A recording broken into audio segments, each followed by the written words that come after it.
Hall, where a good crowd is gathered in anticipation of watching the world heavyweight champion at work, and here he is entering the ring. There he is, and he's got a tremendous ovation, and he also has an entourage like to which I've never seen. He is really surrounded by trainers, managers, security people, but both are in the ring, Dan, and this is what counts. There's Quick Tillis taking the normal bows, and we'll go up to the announcer now. Scheduled 4 rounds of boxing. First of all, in the red corner, he is fighting out of Tulsa, Oklahoma.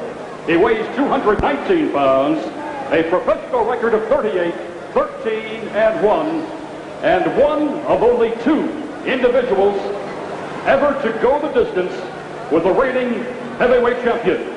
Ladies and gentlemen, James Quick Tillis. Quick Tillis, who has gone the full 10 with Mike Tyson in his career, and who now is a sparring in the blue corner. And now the he is fighting out of Brooklyn, New York. He weighs 222 pounds. He is dressed in black. And ladies and gentlemen, he is the undisputed and undefeated heavyweight champion of the world. If you will, a Chicago welcome, Mike Tyson. Well, Tyson has just been introduced, and he has a standing ovation. And both are wearing headgears.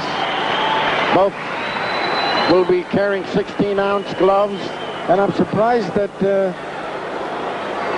Quick Tillis did not put his shirt on. Well, Tyson's dressed in his customary black, as usual, has no socks on, just the black boxing shoes. And this will be a 4-rounder. Now you can notice right now the way Tyson wastes no time.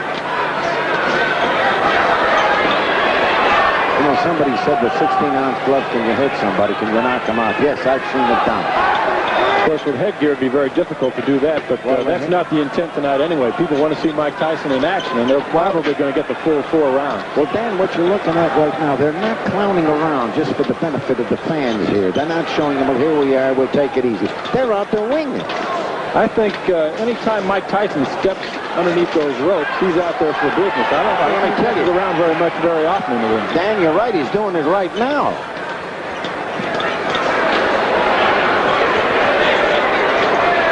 Tyson in black, Tillis there on the right. First round action. You know, Tillis is saying this is where it all started for me. I want to make a big hit. I want to come back to Chicago as a headliner again. For a while, he was going great guns. Oh, he really was. It knocked out virtually everyone he fought and was undefeated when Mike Weaver beat him back in '81 out of the Rosemont Horizon.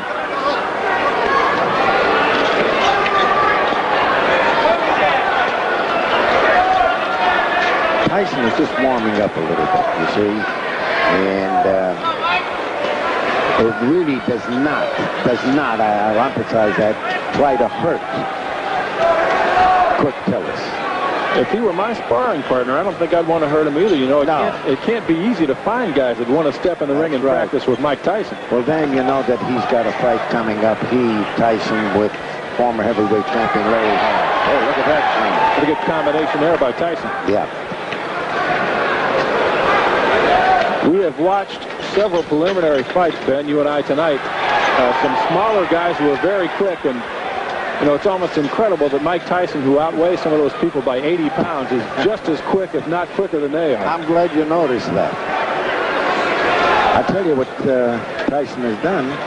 He's slowed Quick Tillis down a little bit. See, they're not playing around. This is not, let's play Twinkle Toes. Dug one to the body and then right back up to the jaw to Tyson.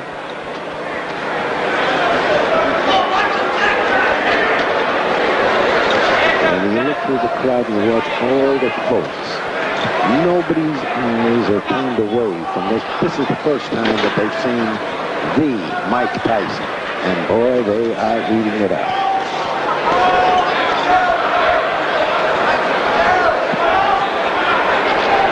Counting down to the end of the first round. Again, this is scheduled for 4. An exhibition. There'll be no decision at the end. There's one. Yeah, well, you know, as you look at him, Dan, I feel that as great as he is, Tyson, he needs a lot of work. He certainly needs a lot of work yet. Well, you've been around boxing for years and years, and you saw some of the greatest heavyweights in history come through Chicago. Right. Guys like Marciano and the Who like. fought here in Chicago. How would, in your opinion, this guy compare to some of those people? Well, I'll be very honest with you. I still think, as I said earlier, he needs a lot of work. I don't think he would have fared well with a Joe Louis. I don't think that Marciano would have had trouble with him. He's still got a long ways to go. Good fighter, real good fighter. Again, I say nobody around to challenge him, but I think that some of the other fighters that I had seen, the great heavyweights, he needs a lot of work yet. Well, we'll keep in mind that he's only 21 years old and fighting in an era in which there aren't that many great heavyweights to go up against. It's tough to learn when you're 21 and there's nobody out there to fight. I keep telling you, Dan, that there's nobody around that could get the crowd excited. In other words, if you were talking, say, well, after he fights so-and-so, you know who I'd like to see him fight? I'd like to see him fight this fella or that fella. But there's nobody around. Well, he's got Larry Holmes coming up in January. And later on down the road, probably not until early '89, Michael Spinks, which is one that a lot of people are looking forward to. I hope that fight comes off. There seems to be a little controversy about that. Well, I think there's too much money to be made in that one for it not to happen sometime. Too much money. Tonight they're fighting their hearts out for just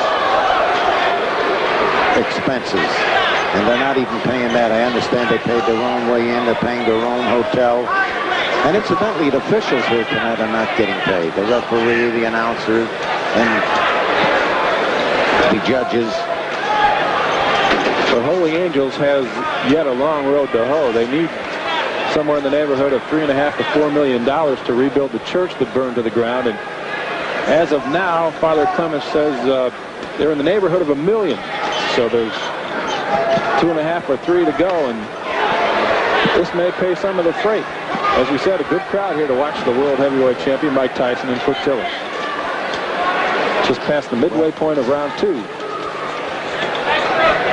Now you see why Mike Tyson, wants a quick Tillis in camp with him. And you see, I mean, there's no playing around. I'm not taking it easy. You're not taking. They're out there really punching and winging.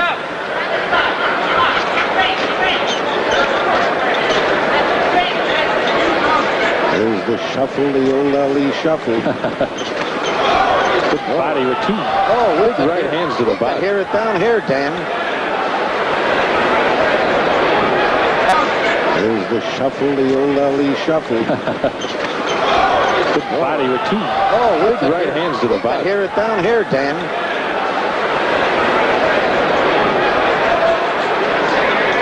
Oh, they're getting them on. And incidentally, the promoter, Ernie Terrell, who worked with Father Clemens, put together a great show. A lot of good talent on the card.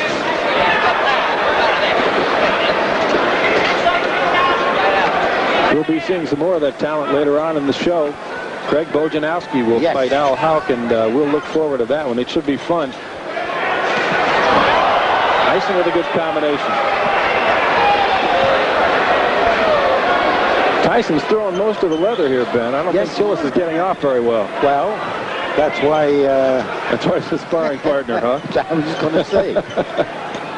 But I tell you, he's not leaning over the champion. He's not trying to stop from getting tired. And this is, for an exhibition, this is as good as you'll see anywhere. Mike Tyson, 21 years old, Brooklyn, New York, a troubled youth. And Ben, you know, or knew, I should say, Customato very well. Yes, I do. And their story is a very heartwarming one. Tyson was headed for serious trouble. That's right. And Cuss pulled him out of it, turned him around, and I know, although he's not here now, he'd be very proud of the way Mike Tyson has turned out. You know, he had Floyd Patterson, and Floyd Patterson was a problem, too. And it was Customato, that took him out of I think a Williamsburg section in New York, and he too was running around with bad company, turned him into there was something about Customato that immediately gripped you. And Man wound up with 2 world champions.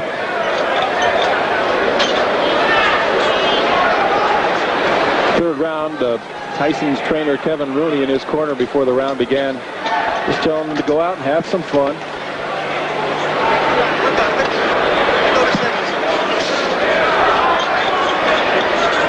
See what I enjoy about this, it's not patty cake. No, it really isn't. Boy, what a great thing it would be for Chicago to have him come here and fight when something was on the line. Oh. Well, I know the next fight is not coming here. It's scheduled for January. He fights Larry Holmes. Yeah, that's in Atlantic City. Then he's talking about making a trip to Japan. He wants to be known as a true world champion, and he's not afraid to go outside the U.S. and fight in some exotic places. Same thing that Muhammad Ali did. Hung his title on the line in many foreign countries. Manila, Zaire, there were so many places that Ali traveled to.